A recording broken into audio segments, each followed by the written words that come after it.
High বন্ধুরা, শুভ সকাল। কেমন আছো সবাই? আশা করছি সকলে অনেক বেশি ভালো আছো। আমরা প্রায় ভালো আছি, পুরোপুরি ভালো নেই, কারণ সিমরানের শরীর খারাপ, ঈশার শরীর খারাপ, আর আমার তো জ্বর আছেই। সারা রাত ঈশা এতটা পরিমাণে জ্বালাতন করেছে, কাউকেই ঘুমাতে দেয়নি। আজকের যে দিনটা খুব কষ্ট করেই যাবে, সারা রাত ঘুম না হলে না এমনই যায় আমার। আর যেহেতু ঈশাকে নিয়ে ছোটোবেলা থেকে ঈশা সিমরান একাই মানুষ করছি, আর যেদিন রাত্রে ঘুম না হয় সেদিন বুঝতে পারি যে সকালবেলাটা আমার অনেক কষ্টেই যাবে, কারণ আমার তো আর ঘরে শুয়ে বসে থাকলে হয় না, বাইরেও কাজ করতে যেতে হয়। তার কারণে মনে পড়লেই যেন কেমন যেন খারাপ লাগছে, ভয় লাগছে যে এক্ষুনি আমাকে দোকানে চলে যেতে হবে। সারাদিন আমার কিভাবে কাটবে, কারণ সারাদিন আমি তো আর দোকানে ঘুমাতে পারি না। রাত্রের এই ঘুমটা কিভাবে কভার করব, খুব কষ্ট হচ্ছিল। আর সকালবেলা ঘুম থেকে উঠতেও পারছিলাম না, তবুও কষ্ট করে উঠতে হলো, কারণ ঈশা ঘুম থেকে উঠে আমি জানি ওর আজকে শরীর খারাপ, যখন অনেকটা বেশি জ্বালাতন করবে আর ও ঘুমাতে ঘুমাতে আমার কাজগুলো করে ফেলতে হবে। তার কারণে আমি কিন্তু 5:30টার সময় ঘুম থেকে উঠে আমার টুকটাক কাজগুলো করতে করতে 6টা বেজে গেছিলো। আর 6টার সময় এখন পুকুরে চলে আসলাম ঘরের কাজগুলো সেরে। আর এখন আমি সমস্ত বাসনপত্রগুলো পুকুরে বসে বসে মেজে নেব। এখনও পর্যন্ত রৌদ্রের কোনো দেখা নেই, কারণ পুরোটা কুয়াশায় আটা ছিল। যেহেতু আমাদের বাড়িটা একেবারে মাঠের মাঝখানে আর পুরো গ্রামের ভিতরে, তার কারণে না কুয়াশাটা এখানে একটু বেশিই থাকে। আর শীত চলে যাব হয়েছে, এখনও পর্যন্ত কিন্তু ঠান্ডাটা যেমন আছে টুকটাক, তেমন কিন্তু কুয়াশাটাও আছে। কিন্তু বেশ ভালো লাগে গ্রামের এই পরিবেশে কুয়াশার মধ্যে কাজকর্ম করতে। কিন্তু যেহেতু শরীরটা একটু খারাপ ছিল, একটু যেন অসুবিধা হচ্ছিল আজ কাজকর্মগুলো করতে। সব কিছু মেজে নিয়ে ঘরে চলে যাচ্ছিলাম। এদিকে কিন্তু আমার উনুনটা পড়ে আছে লেপার জন্য। যেহেতু পরশুদিন রান্না করেছিলাম, এতে রান্না করে আর কিন্তু লেপা মোছা হয়নি। আর এই যে টাকটা করেছিলাম, এটা কিন্তু নতুন মাটি দেওয়া, যার কারণে উঠে উঠে চলে আসছে। একেবারে গরমের সময়, শীতের সময় না পুরো শুকনোর টাইম এখন, আর সব জিনিস যেন খুব তাড়াতাড়ি শুকিয়ে যাচ্ছে। এই টাকটাও না অনেকটা পরিমাণে শুকিয়ে পুরো ভেঙে ভেঙে গেছিলো। এটাও আমাকে আগে ঠিক করে নিতে হবে, কারণ বেশি দেরি হয়ে গেলে এটা কিন্তু আর জোড়া লাগবে না। মাটি বসিয়ে বসিয়ে পুরো ঠিকঠাক করে নিচ্ছিলাম। আর উনুনটাও লেপবো, কারণ কিছু কিছু জায়গায় উনুনেও না একটু ভেঙে ভেঙে গেছে, সেগুলো মাটি দিয়ে একেবারে সুন্দর করে মাটি জুড়ে জুড়ে ঠিক করে নিতে হবে। আর আমার না উনুনে রান্না বান্না, লেপা মোছা এগুলো প্রচুর বেশি ভালো লাগে। আর যাই হোক, এখনও পর্যন্ত সিমরান ঈশা দুজনাই ঘুমাচ্ছে। ওরা কিন্তু ঘুম থেকে উঠলে কাজগুলো করতে আমার অনেকটা কষ্ট হয়ে যেত, হয়তো করতে পারতাম না সব কিছু। আর বাচ্চাদের শরীর খারাপ থাকলে ঘ্যান ঘ্যান করবে, এটা স্বাভাবিক ব্যাপার। তার মধ্যে যদি নিজে সুস্থ থাকতাম তাহলে কোনো অসুবিধা হতো না। নিজে অসুস্থ থাকলে না বাচ্চারা ঘ্যান ঘ্যান করলে খুব খারাপ লাগে। এখন সুন্দর করে আমি লেপে টেপে নিয়ে ঘরের দিকে যাব, কারণ বাসনপত্রগুলো এখনও পর্যন্ত আমার ওই নিচেই আছে, সেগুলো তুলে নিয়ে সব কিছু কিন্তু উপর করে দিতে হবে। আর বন্ধুরা, আজকেও বলছি, এখনও পর্যন্ত তোমরা যে যেখানে আমার সাথে আছো, আমার ভিডিওটি কন্টিনিউ দেখে যাচ্ছ, তোমাদের কাছে একটি অনুরোধ রইল, প্লিজ চ্যানেলটি সাবস্ক্রাইব করে পাশে থাকতে পারো। আর যদি বেশি কিছু ভালো লেগে থাকে অবশ্যই একটি লাইক করে দিয়ে যাও। তোমাদের একটি লাইক, একটি কমেন্ট আমাদের পরবর্তী ভিডিওতে না অনেক বেশি মোটিভেট করে। আর যাই হোক, এখন কথা বলতে বলতে আমার লেপা মোছা হয়ে গেছে। অনেক বোনরা আছো, দিদিরা আছো, যারা রোজই আমাকে কমেন্ট করছো যে তাদের চ্যানেল থেকে ঘুরে আসতে, তাদের চ্যানেলটাকে সাবস্ক্রাইব করতে। কিন্তু যখনই আমি হাতে সময় পাই, বিশ্বাস করো, তখনই তোমাদের চ্যানেলগুলোয় ঢুকে আমি সাবস্ক্রাইবও করি আর কমেন্টও করে আসি, যাতে বুঝতে পারো তোমরা।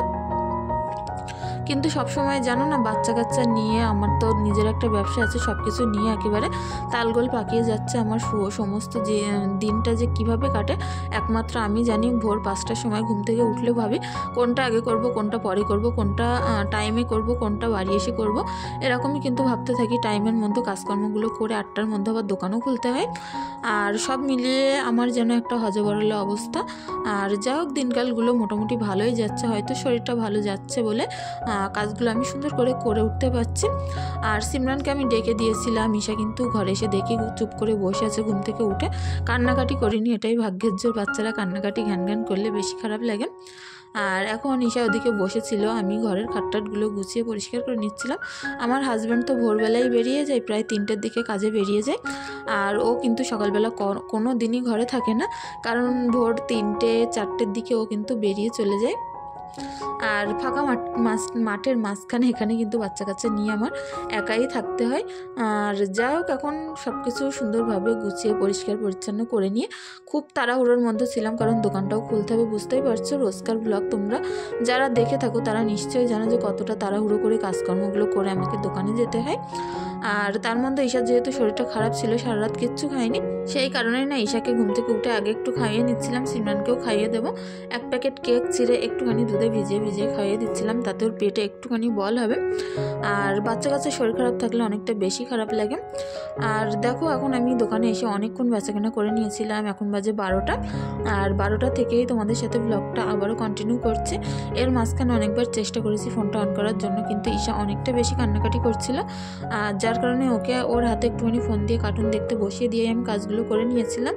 আর নিয়ে ও এখন একটুখানি জ্বালাতন করা কম করেছে, তার কারণে ফোনটা নিয়ে টুকটাক কাজগুলো তোমাদের সাথে আবারও শেয়ার করছি।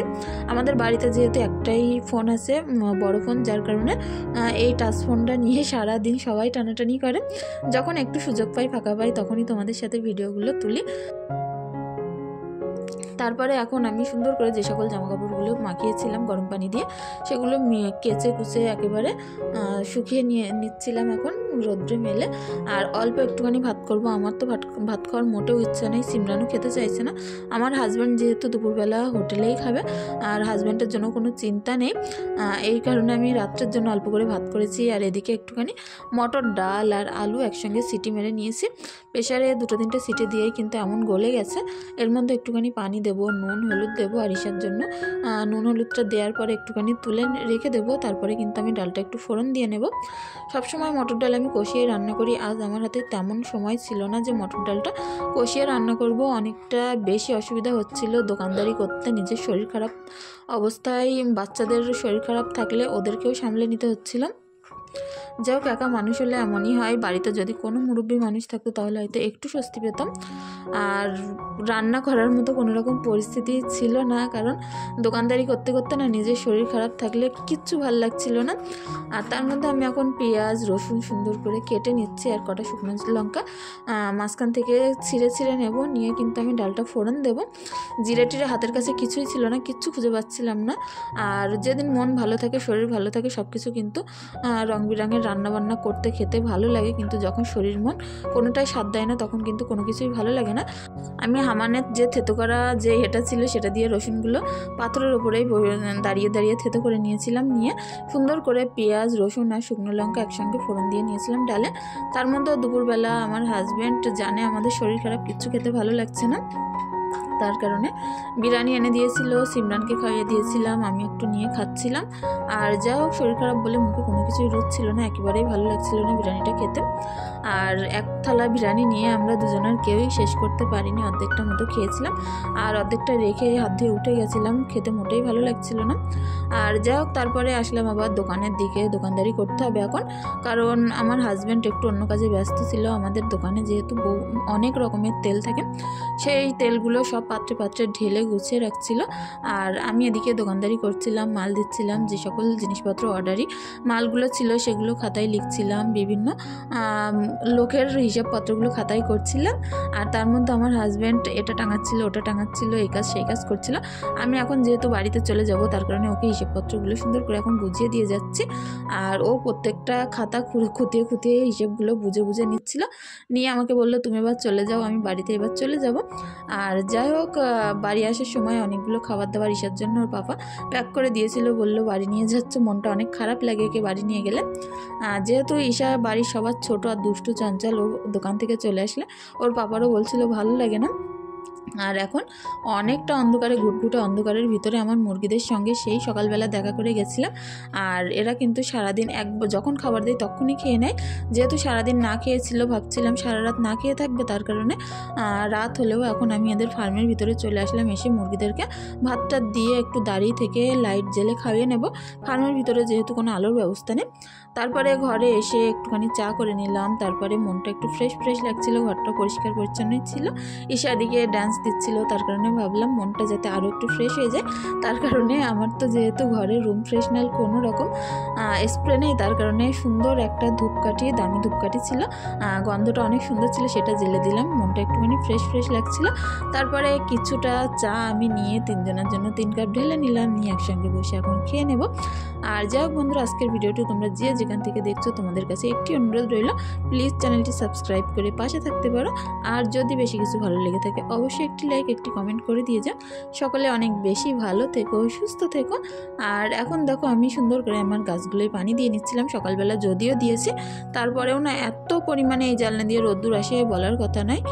আর যাই হোক পানি টানি দেওয়া হয়ে গেল। ঘরে এসে আমি একটু চা খাচ্ছিলাম, মিশা সিমরানকে দিয়েছিলাম, ওরাও দুজনা কিন্তু সুন্দর করে চাটাগুলো খেয়ে নিচ্ছিল। তারপরে আমি এখন খাটটাটগুলো একটু পরিষ্কার করে নেবো।